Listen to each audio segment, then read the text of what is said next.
जौनपुर गांव बेहद ही सुंदर गांव था, जहां के लोग मिलजुल कर रहा करते थे। लेकिन गांव की एक बड़ी समस्या थी गांव का ट्यूबवेल, जो पूरे गांव में सिर्फ एक ही था। अब गांव के आदमी शाम के वक्त ट्यूबवेल में नहाने जाया करते और सुबह सुबह गांव की औरतें ट्यूबवेल पर पानी लाने, नहाने और काम करने जाया करती। एक रोज गांव की सुमन ट्यूबवेल पर पानी लाने जा रही होती है। चमोली भाभी, आप देख रही है ना इस सरपंच के बेटे को? जब भी मैं पानी लाने घर से ट्यूबवेल पर जाती हूँ तो ये मेरे पीछे पीछे आ जाता है। सरपंच का बेटा है तो कोई कुछ नहीं कहता इसे, लेकिन सच कहूँ तो एक नंबर का निकम्मा, आवारा और बदमाश है ये। कभी कभी तो मैं सोचती हूँ कि अगर किसी दिन मैं ट्यूबवेल पर अकेली रही तो ना जाने ये मेरे साथ क्या कर दे। तू इस पर ध्यान मत दे, ये सिर्फ तेरे पीछे नहीं बल्कि गांव की और लड़कियों के पीछे भी दुम हिलाए घूमता रहता है। चमोली की बात सुनकर रंजीत को नजरअंदाज कर देती है। रंजीत गांव के सरपंच का बेटा था और काफी बदमाश भी था। वो गांव की लड़कियों को अक्सर घूरा करता, उन्हें उल्टा सीधा बोल देता। इसी वजह से लड़कियां उसे देखकर अपना रास्ता बदल लिया करती। अब देर शाम सुमन चेहरे पर उदासी के साथ खाना बना रही होती है। क्या बात है दीदी, कई दिनों से आपका उतरा हुआ चेहरा देखकर मुझे लग रहा है कि कोई तो परेशानी जरूर है। नहीं, कुछ भी नहीं, बस माँ की याद आ रही थी। माँ को तो हम भूले ही नहीं है और मुझे अच्छे से पता है आप माँ को याद करके इतना परेशान तो नहीं होती, बल्कि आपको तो माँ को याद करना अच्छा लगता है। इस उदासी का कारण कुछ और ही है। तू इतना पूछ रही है तो तुझे बता देती हूँ। तू सरपंच के बेटे रंजीत को जानती है ना? वो काफी समय से मेरे पीछे लगा हुआ है। मुझे समझ नहीं आ रहा कि आखिर वो चाहता क्या है। हाँ, मैंने भी कई दिन आपका पीछा करते हुए देखा है उसे। जब आप ट्यूबवेल पर जाती हैं तो कोई बात नहीं दीदी, कल से मैं आपके साथ ट्यूबवेल पर चला करूंगी। अब अगले ही रोज सीमा और सुमन दोनों ही ट्यूबवेल पर जाते हैं। सुमन को नहाना था और सीमा पहरेदारी देने लगती है। हालांकि इस बार भी रंजीत दोनों का पीछा करते हुए ट्यूबवेल पर पहुंच जाता है और सीमा को धक्का देकर सुमन की तरफ बढ़ता है। कहाँ जा रहे हो तुम? दीदी मुझे बचाओ। क्या हुआ सीमा? क्या किया तुमने मेरी बहन के साथ? हटो।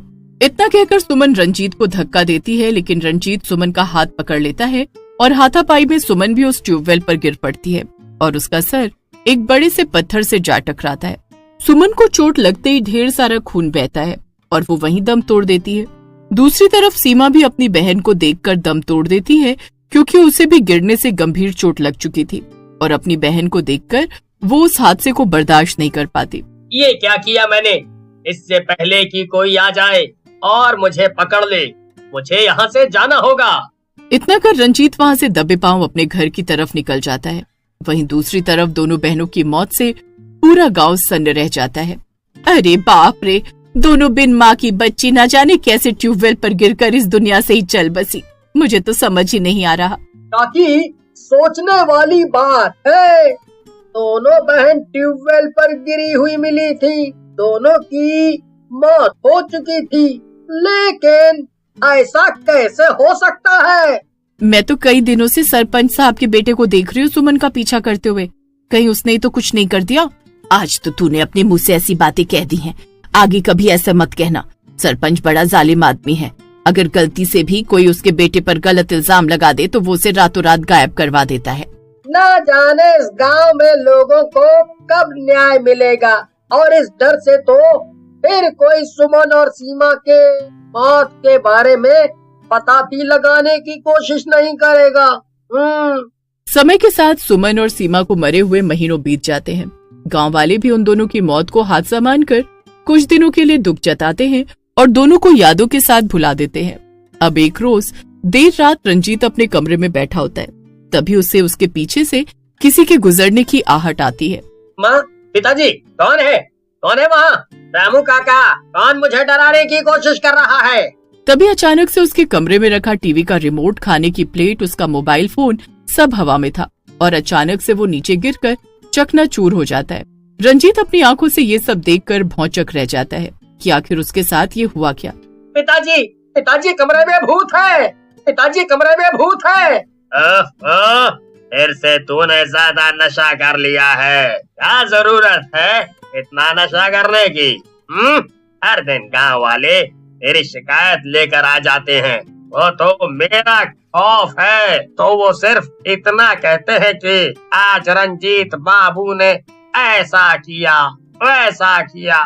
पिताजी, मेरा विश्वास कीजिए, कमरे में। अब सुबह शाम 24 घंटे रंजीत के साथ अजीबोगरीब घटनाएं होने लगी थी।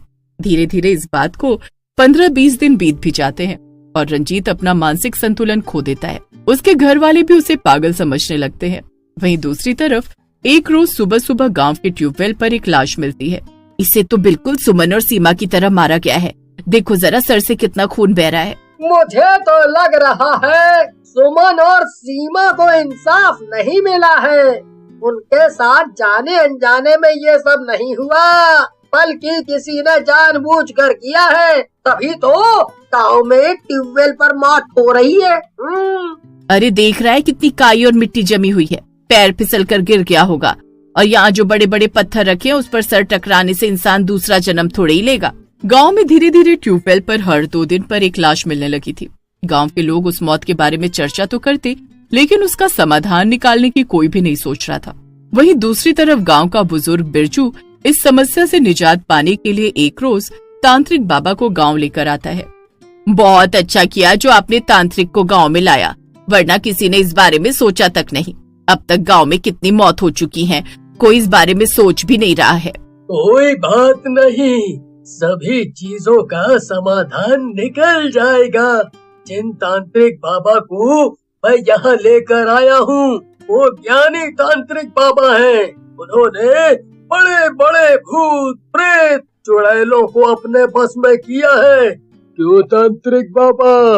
जल्दी ही वो 2 बुरी आत्माएं पूरे गांव को मार डालेंगी। उन्हें मारने वाला भी इसी गांव में मौजूद है। और क्या पता है तांत्रिक बाबा आपको उस बुरी शक्ति के बारे में? और वो गांव के लोगों को क्यों मार रही है? उसका कोई तो मकसद होगा। उसका बुरा बनने का एक ही मकसद है, उसकी मौत, जो बहुत बेरहमी से की गई थी। मैं जो देख पा रहा हूँ उसमें 2 कुंवारी कन्याओं का इस गांव में तिरस्कार किया गया। उसके बाद उन्हें मौत के घाट उतार दिया गया और मारने वाला अब तक जिंदा है। अब अगले ही दिन गांव वाले हवन पूजा की तैयारी करते हैं। पूजा में गांव के सभी लोग मौजूद होते हैं और तभी तांत्रिक हवन में आहुतियां डालने लगता है। और जैसे ही लाल रंग की सिंदूर हवन में आहुति देते हुए डालता है, तभी वहाँ 2 आत्माएं प्रकट हो जाती हैं और जोर जोर से हंसने लगती हैं। तुम्हें क्या लगता है तुम हमें यहाँ इस तरह बुलाकर बंदी बना लोगे? बिल्कुल भी नहीं। हम 1 नहीं 2 है, 2 और दोनों ही शक्तिशाली। मैं तुम्हें जाने दूंगा, पर अगर तुम मुझे गांव के लोगों को मारने का अपना मकसद भी बताती हो तो मैं तुम्हारी मदद भी करूंगा। तू क्या मेरी मदद करेगा? मैं पूरे गांव को शमशान बना दूंगी। हम दोनों इस पूरे गांव को शमशान बना देंगे। आखिर क्यों इन बेकसूर गांव वालों को तुम मार रही हो? क्या कसूर है इन बेचारों का? क्या कसूर है इन बेचारों का? इन लोगों को सच्चाई पता था, तब भी इन लोगों ने हमें इंसाफ नहीं दिलाया। सरपंच का बेटा जिसने हम दोनों बहनों को मार दिया, मैं, सुमन और ये सीमा। गांव के कई लोगों ने उस दिन रंजीत को ट्यूबवेल से जाते हुए देखा था, लेकिन किसी ने कुछ नहीं किया, कुछ भी नहीं। वो सरपंच का बेटा खुद के कारण पागल नहीं हुआ है, बल्कि हमने उसे इतना सताया कि अब वो खुद को पहचानना भूल चुका है। मैं किसी को नहीं छोड़ेगी, किसी को भी नहीं। चुड़ैल की बातें सुनकर गांव वाले हाथ जोड़कर दोनों बहनों की आत्मा से माफी मांगते हैं और कई गांव के लोग तो रोने लग जाते हैं, क्योंकि उनका कोई कसूर नहीं था। जिन्होंने उस दिन रंजीत को ट्यूबवेल से जाते हुए देखा था, उन्हें सुमन और सीमा मार चुकी थी। अब सुमन और सीमा को भी दया आ जाती है और वो वहाँ से जाने के लिए और मुक्ति पाने के लिए तैयार हो जाती हैं। आप लोगों का प्यार देखकर मैं यहाँ से जा रही हूँ, और उस रंजीत को मैं क्या ही मारूंगी। उसे तो हमने इतना पागल कर दिया है कि अब वो कभी ठीक नहीं होगा। वो तो अपने माँ बाप को भी नहीं पहचानता। इतना कहते ही तांत्रिक मंत्रों का उच्चारण करते हुए जलती अग्नि में आहुतियां डालता है और धीरे धीरे दोनों आत्मा भस्म होने लगती हैं, क्योंकि उन्हें मुक्ति मिलने लगी थी। वहीं गांव के लोग उन दोनों बहनों की आत्मा को मुक्ति मिलते देख आंखों में आंसू लिए उनकी आत्मा की शांति के लिए प्रार्थना करने लगते हैं और साथ ही मिलकर ये प्रण लेते हैं कि वो सरपंच का तिरस्कार करेंगे और उसे सरपंच पद से खारिज भी करेंगे।